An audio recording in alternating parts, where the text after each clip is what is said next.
Hey yo, what's shaking with y'all? It's your fair weather friend Lex, and I am scrutinizing the hell out of myself for this video again. I've been looking at my footage, compiling a couple of different riders from other track day events on the same track on R6s, and this isn't a comparison to see like who's better, because that's not what I'm doing.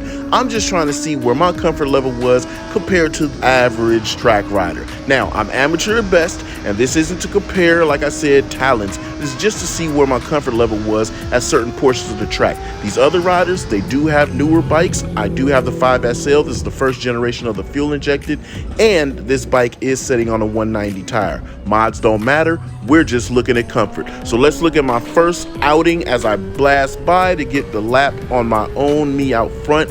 We're gonna see where I'm at just for the first run of the day, and then we're going to pop over to the other riders, and then we're going to compare a later run of mine throughout the day and see where and how I was having shortcomings, and we'll also go through some thought processes I was having. So let's just complete this lap, and then we'll bounce over to the other riders.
Now this gentleman right here is March track day. This was a month before we went on our track day. So he's got very similar weather and as well as track situation. As he comes around this guy right here, I want you guys to notice he has the newer R6. It's the third generation. It's the second generation of fuel injected, the smaller, shapelier one. It's pretty quick. They're all about the same, but again, it's relative. Now once he gets around this guy, I want you guys to pay attention to coast time, on throttle, and brake time. Look at the rest of this lap and see how long he stays on coast, on throttle, or brake.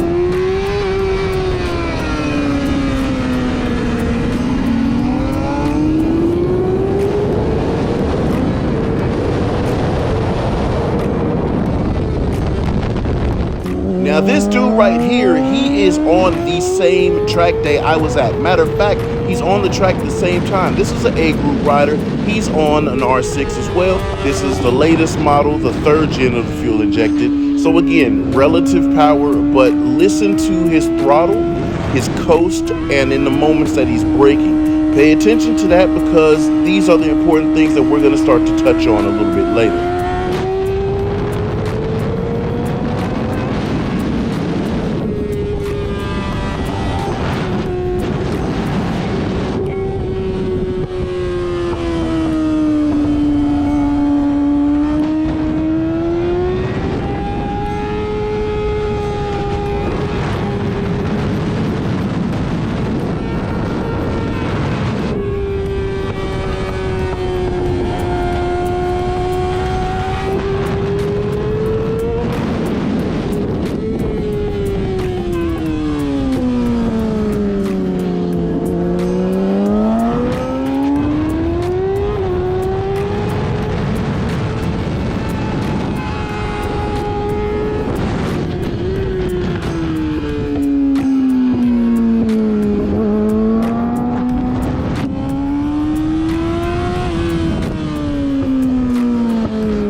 So we're bouncing back over to me later in the afternoon. I got a little bit more comfort on this bike, so I should be taking the throttle a little further, getting on the brakes a little harder, but we still do have some coast time. So let's take a look at that. Let's see how this lap goes. Let's keep an eye and remember on how long I coast and how much I'm on the throttle, or how far I stay in the throttle leading into corners and braking as well. Those are the things we want to keep an eye on. Let's check this lap out.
Now let's take a look at the other rider and I coming over turn 3. We're both at the pad at the same time. We maneuver very similarly, but the problem is I'm in coast. He's effectively on throttle. We have the same positions and it looks like we're maneuvering very similarly, but he's already half a second ahead of me because he stays on throttle longer and or gets back to throttle quicker. Now we roll around this corner here and he's already in throttle coming over the crest, and he's to the cement pad already, and I'm just lollygagging back here. Now switching to the other rider to pick up from this same portion, he's on throttle aggressively coming up over the pad. He knows exactly where he wants to be and how he wants to put the bike. I do kind of as well, but I'm just not attacking the corner on throttle. He exits out and he's already set up to go over the crest. I'm kind of just loitering around and then clearing the crest, kind of gingerly, a little bit hesitant. This dude over here on the right knows where he needs to be. Me, I'm just kind of going at the stuff as it comes. So with those, I really hope that you guys are enjoying this kind of commentary and footage and everything. I'm using this as a whole learning setup. This is what I do when I'm at the house. When I get the spare time, I'm looking at footage, I'm looking at videos of driving, of riding. All of my interests I pay a lot of attention to. When I'm looking at that, it's really not comparing to see who's faster, because I don't really care. I just want to be as proficient as I can with the hobby that I love. I wasn't fully committed. I was actually just reacting to the road in front of me. That's a huge no-no. That's where it shows a lack in comfort, because I should be on throttle, roll off throttle immediately on the brakes, and off of the brakes to a maintenance throttle. That's really how it's supposed to go. I was just off throttle, coast for mad long, get on the brakes, coast again, a little bit of maintenance throttle as I go through the corner, and then I have a hell of a drive out. I was reacting to what was immediately in front of me instead of knowing where I wanted to go. Thunderhill West, I'm not too comfortable with. We're going to another track day on Monday.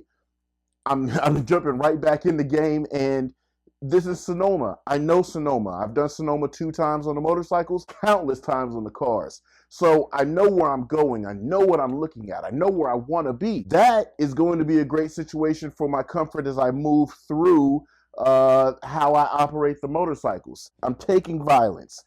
This is something that my homeboy told me I need to man up, grab a handful of nuts, and get my ass on this bike. I believe him. It's a real thing. This bike is too hard to step up from when I've been riding other things all day. Sure, I can ride this all day and step down to those. When you're an amateur at best like myself, it's really tough to do going the other way. So I'm going to ride violence majority of the day.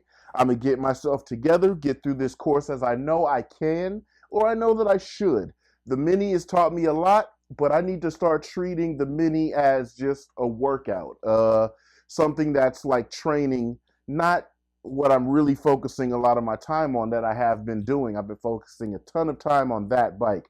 which I feel has taken away from these. So with that being said, I really hope that you guys are enjoying the content. I hope that you guys are understanding why I'm being real with myself and sharing it with y'all. I'm being super transparent so that you can grow with me and you can see where I came from to where I'm going and what I'm learning. See, the cars, I'm already wherever I'm at. I'm already there. You guys didn't get to grow with me with that. The grip stuff, just a little bit. But this bike stuff, trust me, man, I'm ground floor. This is super grassroots. When I go back to Thunderhill West, I'll take exactly what I learned from this last experience, and you're going to see the progression and how I went further and what I'm doing better and what I've changed from the last time that I've been there. So with Sonoma, we're going to have some fun with it. I'm really hoping that the weather holds out and all my friends come. I'm supposed to have some friends that are going to be there, so I'm not going to be out there by myself just burning solo laps. But even if we are, we know where we're going and we know what we're doing, and I really hope that you guys enjoy that, and I hope that you guys stay tuned. So leave in the comments something that you saw in my riding, something that you want to work on in your riding, and that you can help me with, that I can learn and we can all learn together. Or just let me know how you're enjoying the vlogs and or the later recaps of these driving and riding types of environments and events. So that's going to be it. I'm going to leave y'all with 2, and I'm out.